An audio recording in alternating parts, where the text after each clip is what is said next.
মৰমৰ ছাত্ৰ ছাত্ৰীসকল আজি মই তোমালোকৰ ক্লাছ 7ৰ মেথমেটিক্সৰ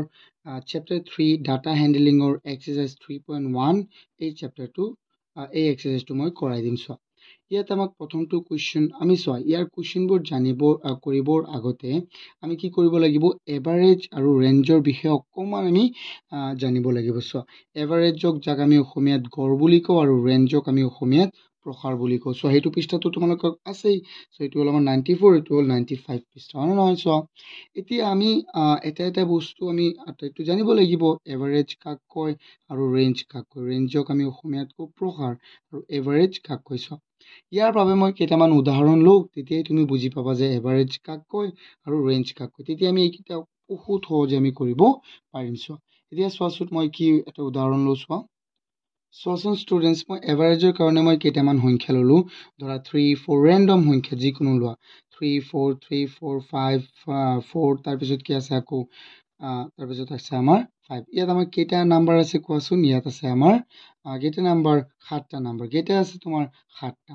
এতিয়া যদি এই 7টা নাম্বাৰৰ যদি তুমি কি ওলাব বিচাৰা, তুমি যদি এভাৰেজ বা গড় উলিয়াব বিচাৰা, তুমি কি কৰিব লাগিব? চোৱা গড়ৰ এটা সূত্ৰ আছে। চোৱা এইটো হ'ল কি আমাৰ গড়ৰ সূত্ৰটো হ'ল মানে average or arithmetic mean sum of observation number of observation। sum of observation মানে কি? চোৱা মুঠ ৰাশিৰ সমষ্টি আৰু মুঠ ৰাশিৰ কি সংখ্যা। চোৱাচোন ইয়াত অসমীয়াটো আছে। চোৱা গাণিতিক গড় বা মাধ্যমান এইটো মানে কি? চোৱা মুঠ ৰাশিৰ সমষ্টি আৰু মুঠ ৰাশিৰ সংখ্যা এইকেইটা। চোৱা এইটো গড়ৰ কথাই কৈছে মানে। চোৱা গড়ৰ এভাৰেজ গড়টো যিটো আমি গড় ওলাব লাগে এইটো মানে কি কিমানটা বস্তু আছে। মুঠ ৰাশি মানে কি? চোৱা ইয়াত হ'ল এইটো এটা ৰাশি, এইটো এটা 3 এটা ৰাশি, 4 এটা ৰাশি, এইটো 3 এটা ৰাশি, এই 4টো এটা ৰাশি, 5 এটা, 4 এটা, 5 এটা, এইকেইটা আটাইবোৰ কি এটা এটা ৰাশি। চ' আমি কি কৰিব লাগিব তেন্তে গড় উলিয়াবলৈ? আমি ইয়াত চাইছোঁ সূত্ৰটো যে চাম মানে কি আছিলে আমাৰ যোগফল। চাম অফ অবজাৰভেশ্যন মানে কি মুঠ ৰাশিৰ সংখ্যা, মুঠ ৰাশিৰ সমষ্টি আৰু তলত হ'ল মুঠ ৰাশিৰ সংখ্যাৰে আমি হৰণ কৰিব লাগিব। চোৱা এতিয়া আমি কি কৰিম? চোৱা মুঠ ৰাশি এইকেইটা তেন্তে যদি আমি এভাৰেজ উলিয়াওঁ, আমি ইয়াত লিখিম এভাৰেজ যাক আমি অসমীয়াত গড় বুলি কওঁ, হয় নে নহয়? মই কিন্তু ইংৰাজীতে কৰাই দি আছোঁ, তোমালোকে অসমীয়াটো লিখি ল'ব পাৰিবা। 3, 4, 3, 4 প্লাছ 5 প্লাছ 4 প্লাছ 5। চোৱা এতিয়া এইকেইটাৰ আমি কি ওলাব লাগিব? গড় উলিয়াব লাগিব। চোৱা তেন্তে ইয়াত কেইটা আছে সংখ্যা? আমাৰ মুঠতে আছে আমাৰ চোৱা এইকেইটা হ'ল ৰাশি, হয় নে নহয়? একোটা ৰাশি। চোৱা এইকেইটা হ'ল একোটা কি ৰাশি বা যাক আমি ইংৰাজীত অবজাৰভেশ্যন বুলি কওঁ। চোৱা ইয়াত 7টা আছে, তেন্তে আমি তলত কিহেৰে হৰণ কৰিব লাগিব? 7ৰে আমি হৰণ কৰিব লাগিব। তেতিয়া আমাৰ কি হ'ব? চোৱাচোন চোৱা 3 যোগ 4 কিমান হৈ গ'ল? আমাৰ 7, 7 যোগ 7 আকৌ কিমান? 10, 10 14, 14 19, 19 কিমান হৈ গ'ল? আমাৰ 23, 23 আৰু যোগ 5 কিমান হৈ যাব? কিমান? 28, 28 হৈ যাব আমাৰ। চোৱা 28 আৰু তলত কি আছে? 7 আছে। আমি জানো যে 28 7ত কেইবাৰ যাব? 4বাৰ। তেন্তে এই সংখ্যাটোৰ গড় কি হৈ গ'ল কোৱাচোন? এই সংখ্যাকেইটাৰ গড় হৈ গ'ল আমাৰ 4, হয় নে নহয়? চোৱা এতিয়া যদি তুমি জানিব বিচাৰা যে ছাৰ ইয়াৰ পৰিসৰ বা ৰেঞ্জ কি হ'ব, ইয়াৰ ৰেঞ্জ কি হ'ব? ৰেঞ্জটো একেবাৰেই সহজ। চোৱা ৰেঞ্জ মানে হ'ল তোমাৰ ইয়াৰ উচ্চতম যিটো মান আছে আৰু নিম্নতম মান, এইটোৰ তুমি হৰণ কৰিলেই হৈ যাব। চোৱা এতিয়া যদি তুমি ইয়াৰ ৰেঞ্জ উলিয়াব বিচাৰা, চোৱা যদি ইয়াৰ ৰেঞ্জ যাক আমি অসমীয়াত কি বুলি কওঁ কোৱাচোন? প্ৰসাৰ। এতিয়া ৰেঞ্জটো তুমি সদায় চাব লাগিব। ইয়াত সংখ্যাকেইটা চোৱাচোন, ইয়াত আটাইতকৈ ডাঙৰটো হ'ল আমাৰ 5 আৰু আটাইতকৈ সৰুটো কি আমাৰ? চোৱা 3। তেন্তে তুমি আটাইতকৈ ডাঙৰ যিটো সংখ্যা আছে বা যিটো আমাৰ কি ৰাশি আছে, আটাইতকৈ ডাঙৰ ৰাশিটোৰ পৰা আটাইতকৈ সৰু ৰাশিটো তুমি বিয়োগ কৰি দিবা। তেতিয়াই চোৱা প্ৰসাৰ ওলাই যাব, প্ৰসাৰ বা ৰেঞ্জ আমাৰ ওলাই যাব। চোৱাচোন ৰেঞ্জ ওলালে নাই? এতিয়া কিমান ওলাল? আমাৰ 2। এই 2টো হ'ল আমাৰ এই সংখ্যাকেইটাৰ কি প্ৰসাৰ, হয় নে নহয়? বুজি পাইছানে? চোৱা এতিয়া তেন্তে আমি কি কৰোঁ? আমি কুৱেশ্যনলৈ আগবাঢ়ো। চোৱা আমাৰ প্ৰথমটো কুৱেশ্যনত কি দিছে? চোৱা প্ৰথমটো কুৱেশ্যনত কৈছে find the average and range of the first 10 natural numbers. So natural number মানে তুমি বুঝি পোৱা নহয় 1 ৰ পৰা so 1 ৰ পৰা স্টাৰ্ট হ'ব যেটো নেকি কাউন্ট আমি কৰ পৰা কৰো 1 ৰ পৰা কাউন্ট কৰিছো তেন্তে আমি লিখিম প্ৰথমে চোৱাচোন কেনেকে So students, মই ইয়াত লিখিম এনেকে যে ইয়াত question 1 টো কি দিছে আমাক so question 1 টো কৈছিলে মই বুজাই দিছো so এতিয়া আমি ইয়াত লিখিম ইয়াত কৈছে যে find the average and range of first 10 natural numbers so আমি এটো সলিউশন কৰিম এটো বহুতই সহজ হ'ব আমি লিখিম first 10 natural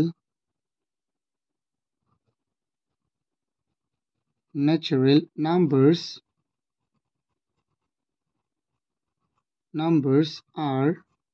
so কি হ'ব আমি এটা ঠাইতে লিখি দিব পাৰিম যদি তোমাৰ জায়গা আছে তুমি লিখি দিবা কেনেকে লিখিবা আৰ 1 2 3 তাৰ পিছত কি 4 5 6 7 তাৰ পিছত কি আছে চোৱা 8 ইয়াত কেইটা হৈ গ'ল আমাৰ ইয়াত হৈ গ'ল তোমাৰ 7টা ন চোৱা 9 আৰু কি হৈ যাব চোৱাচোন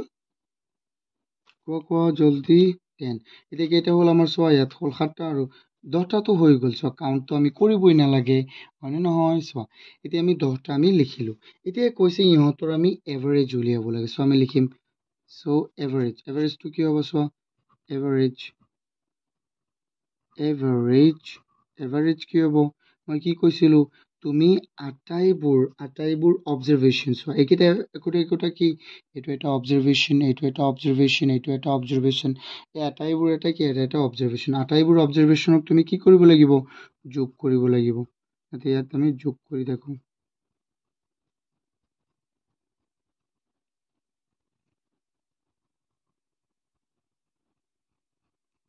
যোগ কৰিলো আৰু কেইটা অবজাৰভেশন আছে আমাৰ ইয়াত 10টা তেন্তে আমি 10 ৰে কি কৰিম হৰণ কৰি দিম তেন্তে কি হ'ব কোৱাচোন সো এতিয়া আমি এইকেইটা যোগ কৰো কি হয় আমি চাও ইয়াত হৈ গ'ল আমাৰ 6 6 4 10 10 15 21 তাৰ পিছত 28 আৰু কিমান 36 ইয়াত হৈ গ'ল 45 55 কিমান হৈ গ'ল আমাৰ 55 আৰু তলত কি আছে 10 আৰু নহয় সো আমি জানো যে আমি সো এটা আমি কেনেকৈ কৰিম আমি কেইগৰ আগত যাব এইকেইটা আমি 2.2 2.3 2.5 এইকেইটা পাই আহিছো না নাই কোৱা পাই আহিছো সো এতিয়া 10 ৰে হৰণ কৰিলে তো কি হৈ যাব 5.5 এটো কেনেকৈ হ'ব তুমি তো জানাই হ'বলা সো মই ইয়াতো দেখুৱাই দিও এবাৰ সো 55ক তুমি হৰণ কৰি দিয়া 10 ৰে কেইবাৰ যাব 5 বাৰ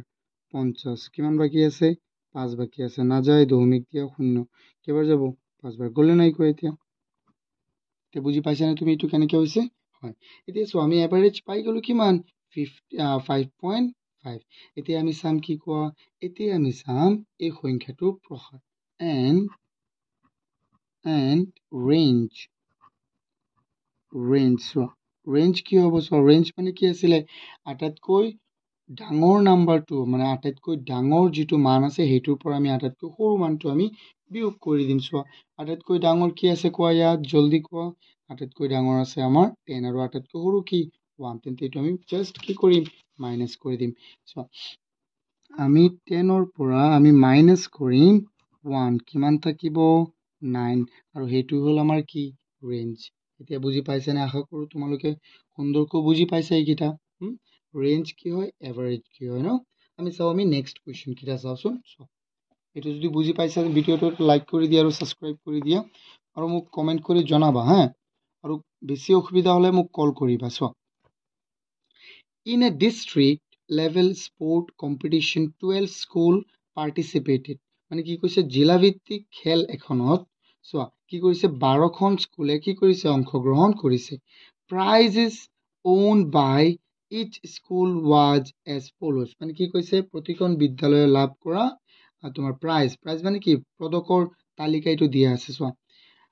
প্ৰথমখনে কি কৰিছে 11খন তাৰ পিছত 8খন কৈ প্ৰাইজ জিকিলে সো এনেকুৱা আমাৰ নাম্বাৰ দিয়া আছে মানে প্ৰথম এটা স্কুলে জিকিছে কি 11টা আৰু এটা স্কুলে 8টা আৰু এটা স্কুলে 13টা আৰু এটা 6টা এনেকুৱা কৈছে সো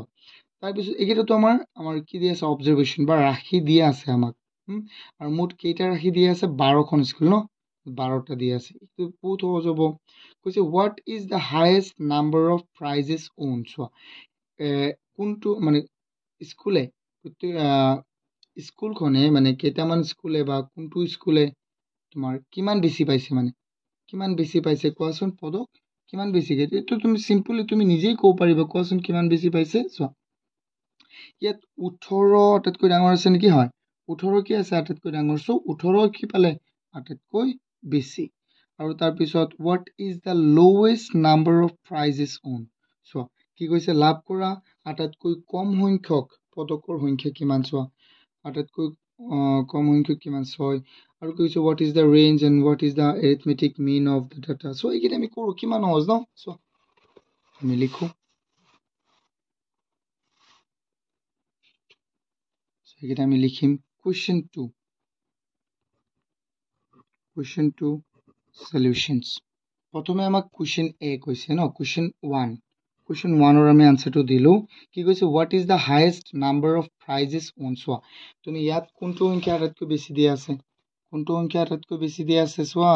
18 ন তেন্তে এইটো হ'ব আমাৰ 18 মানে কোন কেইটামান স্কুলে কি 18টা কি পাইছে তোমাৰ প্ৰাইজ পাইছে হয় না চোৱা এইকেইটা আমি লিখিম তো আমি লিখিম the highest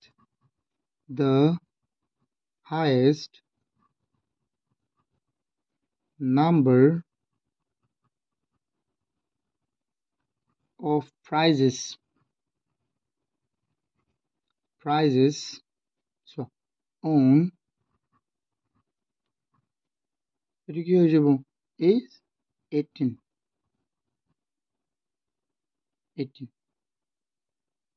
ওকে সো তাৰ পিছত আমি চাম কি এতিয়া চোৱা আমি 2 নম্বৰটো চাম ইয়াৰ 2 নম্বৰটোত কি কৈছিলে এবাৰ ধ্যান দিও আমি চোৱা কৈছে what is the lowest number of prizes owned চোৱা একেবাৰে কম প্ৰাইজ পোৱা কিটা কি আছে চোৱাচোন 6 তো আমি এটো লিখিম the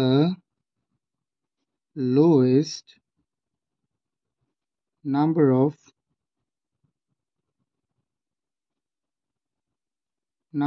of prizes owned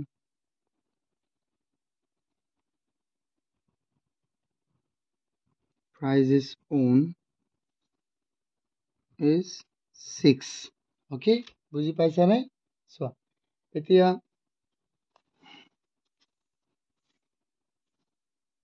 এতিয়া আমি চাও question 3 কি কৈছে what is the range of the data চোৱা এতিয়া ৰেঞ্জ উলাবলৈ হলে অৰ্থাৎ কি গড় উলাবলৈ হলে আমি কি কৰিব লাগিব প্ৰথমে আমি চাব লাগিব একেবাৰে কি কমটো আৰু তাৰ পিছত একেবাৰে ডাঙৰটো আমি চাব লাগিব একেবাৰে কম কি আছিল চোৱা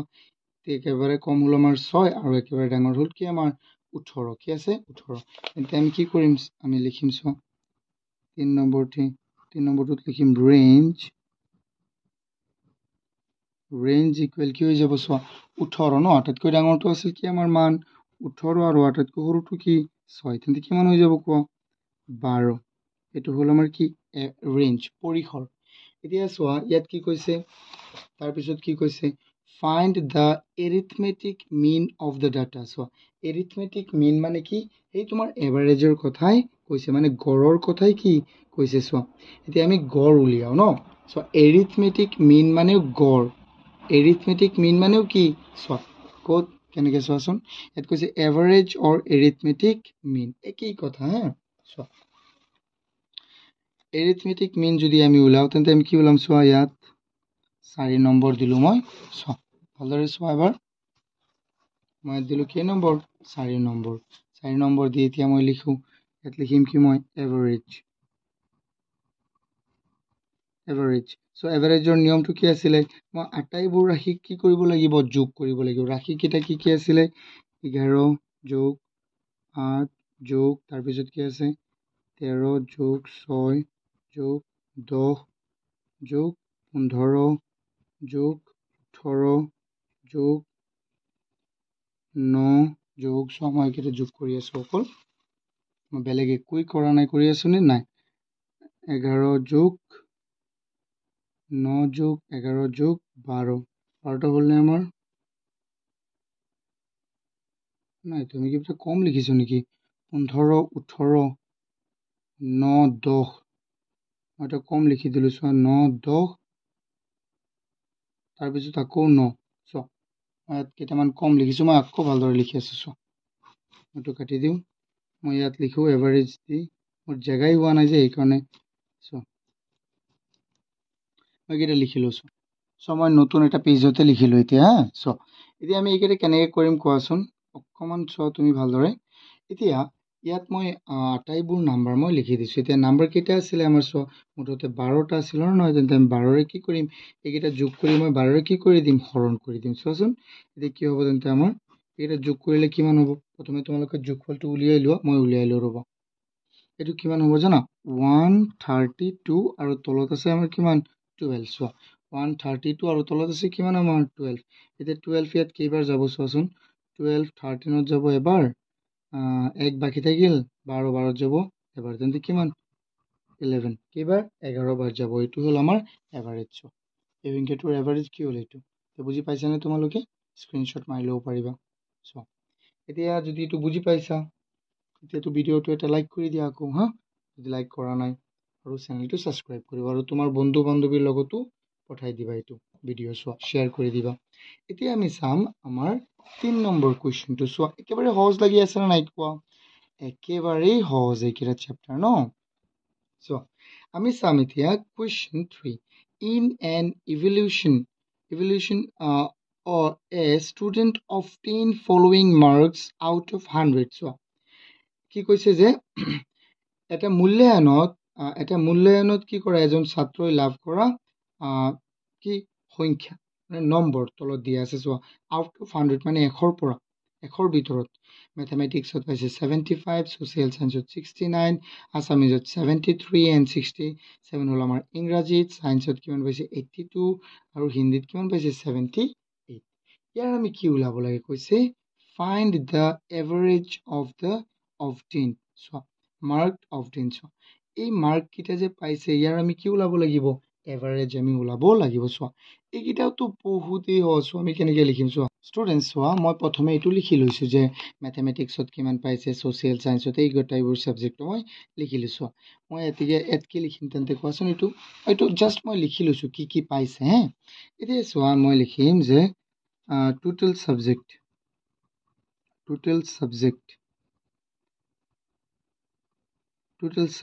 কিমান চোৱা টোটেল ছাবজেক্ট হ'ল আমাৰ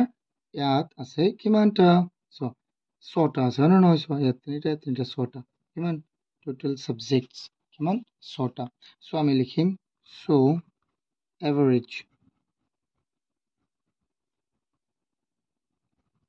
এভাৰেজ মানে কি গড় মই কিন্তু ইংৰাজীত লিখাই আছোঁ চোৱা